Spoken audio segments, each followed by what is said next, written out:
So hello guys, welcome back to Dani Rex. और मैं उम्मीद करता हूँ आप लोग सब खैर खैरियत से होंगे। तो आज एक न्यू रिएक्शन वीडियो लेके आया हूँ, IMF lauds Indians digital transformation.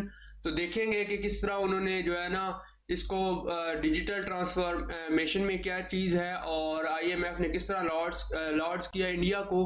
तो चलते हैं जाके, इससे पहले कि आप लोग चले जाएं छोड़ के भाई ये तो बातों में लगा हुआ है, उससे पहले जाके वीडियो देखते हैं। और अगर उससे पहले आप लोगों ने मेरे चैनल को सब्सक्राइब नहीं किया तो यार चैनल को सब्सक्राइब कर देना। और ये वेंटेज विद पालकी की वीडियो है तो उनको भी जाके सब्सक्राइब करना, और बहुत सारा प्यार मेरी तरफ से आप सबके लिए। और चैनल को सब्सक्राइब कर दें, जाके वीडियो देखते हैं। वीडियो के बाद ही पता चलेगा कि क्या इसमें क्या सीन है और क्या बात हो रही है। चलते जाके वीडियो देखते हैं। And now let's shift focus to digital India. It has become a force to reckon with, and the world is watching. The most recent example is the International Monetary Fund, or the IMF. It has lauded India's digital public infrastructure. It has called it world class. Great. The IMF says digital India is a role model for other nations. And it's right. This is the golden age for technology in India. Just look at the numbers. Less than a decade ago, 60 million people had access to broadband in India. 60 million. Today, that figure is 800 million. Great. 60 million to 800 More than million. 850 million people, in fact, have access to the internet in India. Every month, there are 8 billion UPI transactions. Great. UPI is an instant real-time digital payment system. And it is reaching the last mile in India, in small towns and villages. You see, India's digital infra is fascinating, and it has a superpower. It has changed itself with the times. Technology का सही इस्तेमाल पूरी मानवता के लिए कितना क्रांतिकारी है, इसका उदाहरण भारत ने डिजिटल इंडिया अभियान के तौर पर अभ्यारण क्या होता है? पूरे विश्व के सामने रखा है। मुझे खुशी है कि 8 वर्ष पहले शुरू हुआ ये अभियान बदलते हुए समय के साथ खुद को विस्तार दे रहा है। Apart from this, India's very belief of sharing its success has helped the country. नहीं, करनी भी चाहिए। We're talking about open standards. This means anyone can use India's digital infra. Great. I'll give you some examples. Look at the healthcare sector. The IMF says it has been massively impacted by digitization, and it has, like the CoWIN platform. It is India's COVID-19 vaccine distribution platform, and it became the country's digital backbone during the pandemic. Great. It enabled quick vaccine delivery throughout the country. It helped overcome challenges of large-scale migration during the time. Great. The world has learned from India's CoWIN, and its technology has been deployed in several nations now. The list includes countries like Indonesia, the Philippines, Sri Lanka, and Jamaica. They're all using Indian technology and India's learnings for their vaccination programs.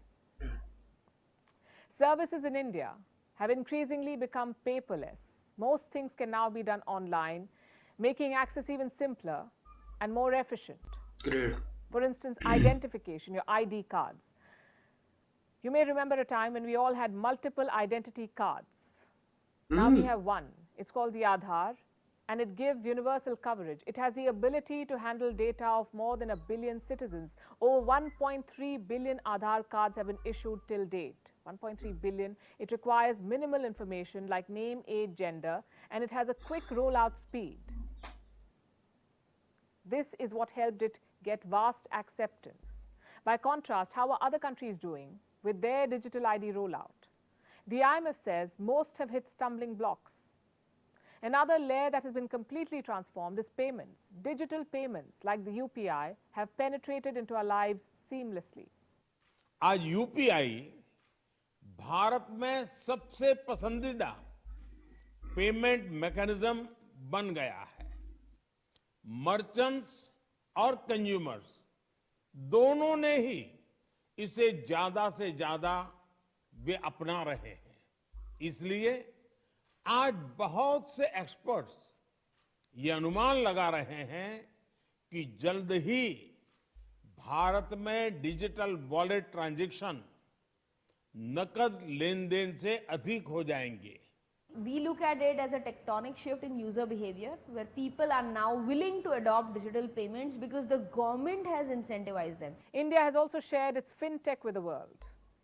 Citizens can do cross-border UPI transactions with a number of countries, including the US, the UK, Singapore, the UAE, and Australia. Great. And what's behind India's digital innovation? The IMF has the answer to that too. It says this is because of India's special focus on a building block approach. Great. It refers to basic tools that provide tailored solutions. And this has been crucial for India because we are a vast country, we are a diverse country. The right policy initiatives have done wonders.